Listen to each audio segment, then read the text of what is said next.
नमस्ते। हर हर महादेव।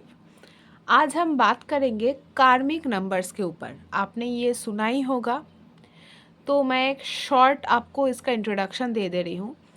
यूँ तो हमारा जन्म या हमारी जो डेस्टिनी है, भाग्य है, वो हमारे कर्मों से ही डिसाइड होता है। बट कुछ नंबर्स ऐसे हैं जिस नंबर में जिनका जन्म होता है वो पिछले जन्म का कार्मिक डेट लेकर आते हैं, यानी कि वो पिछले जन्म में कुछ ऐसे बैड कर्मा या ख़राब काम किए थे जिसके लिए उनका जो इस जन्म का जो उनका बर्थ हुआ है वो कार्मिक नंबर के डेट पे हुआ है। इन लोगों के ऊपर ना यूँ तो सबके कर्मा ही लाइक हम लोग इस जन्म में जो कर्मा करेंगे वो हम लोग को नेक्स्ट जन्म में हम लोग को भुगतना होगा। बट स्टिल जो कार्मिक नंबर्स में जन्म लेते हैं उनका लास्ट बर्थ का बहुत सारा कार्मिक डेट उनको इस जन्म में भुगतना पड़ता है। और इनके साथ बहुत सारी चीज़ें हैं जो आज और नेक्स्ट 4 दिनों में हम लोग डिस्कस करेंगे, क्योंकि जो कार्मिक नंबर है वो हमारा 4 नंबर है। नंबर 1 इज़ 10 यानी कि 10, नंबर 2 है 13 यानी कि 13, नंबर 3 है 14 यानी कि 14, नंबर 4 है 16 यानी कि 16 एंड नंबर 5 है 19 यानी कि 19। यानी कि जो 5 नंबर कार्मिक नंबर है वो है 10, 13, 14, 16 एंड 19। तो आज हम बात करेंगे फर्स्ट कार्मिक नंबर की, क्योंकि एक ही दिन में अगर मैं आपको पांचों कार्मिक नंबर के बारे में बताऊंगी तो आप लोगों में थोड़ा सा कन्फ्यूजन क्रिएट होगा। तो मैं एक एक दिन में एक एक कार्मिक नंबर को एक्सप्लेन करूंगी। तो फर्स्ट जो नंबर है वो है 10। 10 जो है वो 10 से, अगर ये कंपाउंड नंबर है, अगर मैं 10 को 10 का अगर पर्सनैलिटी नंबर निकालूँ तो वो आता है 1। तो आप कहेंगे मैम इसका तो पर्सनैलिटी नंबर 1 है, 1 तो बहुत अच्छा नंबर है, सन का नंबर है। तो आपको मैं बताना चाहूँगी 1 और 10 में बहुत सारे डिफरेंसेस है।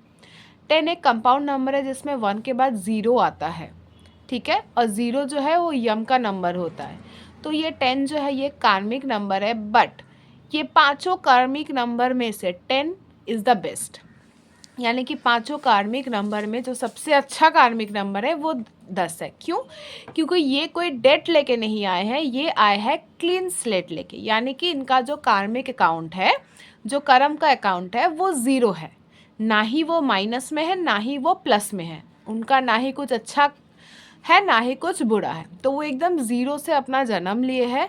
उनको इस जन्म में अपने कर्मों से अपना जो कार्मिक अकाउंट है वो भरना है। जैसे हमारे बैंक में अकाउंट होता है ना, हम लोग उसमें पैसा जोड़ते हैं तो उसमें पॉजिटिव बैलेंस होता है।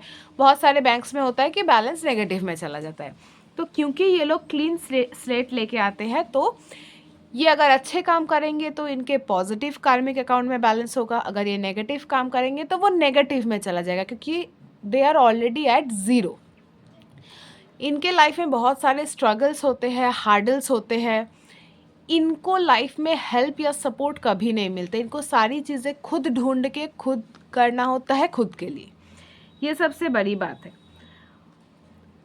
एंड और एक चीज़ है, आप बताएंगे कि ये कार्मिक नंबर है तो लास्ट जन्म में इन्होंने ख़राब काम किया था, तो फिर इनका 0 क्यों है, माइनस में क्यों नहीं है?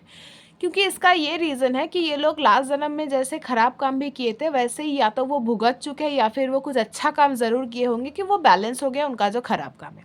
बट क्योंकि वो ख़राब काम किए थे तो उसको तो भुगतना ही होगा। सो इसीलिए उनको इस जन्म में क्लीन स्लेट के हिसाब से जन्म मिलते हैं, जिससे कि हर चीज़ उनको स्ट्रगल करके खुद से ढूंढ के खुद से सेल्फ मेड होती है। इनकी लाइफ कोई हेल्प नहीं मिलती है। इनके पास ख़राब काम करने के लिए बहुत सारे सिचुएशंस बनते हैं जो लोग कार्मिक नंबर्स में जन्म लिए हैं। बट इन लोगों को ये चीज़ में अवेयर होना चाहिए और उस हिसाब से काम करना चाहिए, ताकि इस जन्म में उनका जो कार्मिक अकाउंट है वो पॉजिटिव में क्लोज हो, एंड जिसके वजह से नेक्स्ट जन्म में उनका जो जन्म है वो सही से हो पाए। आज के लिए इतना ही। नेक्स्ट कल हम आएंगे दूसरा एक कार्मिक नंबर लेके। तब तक के लिए धन्यवाद।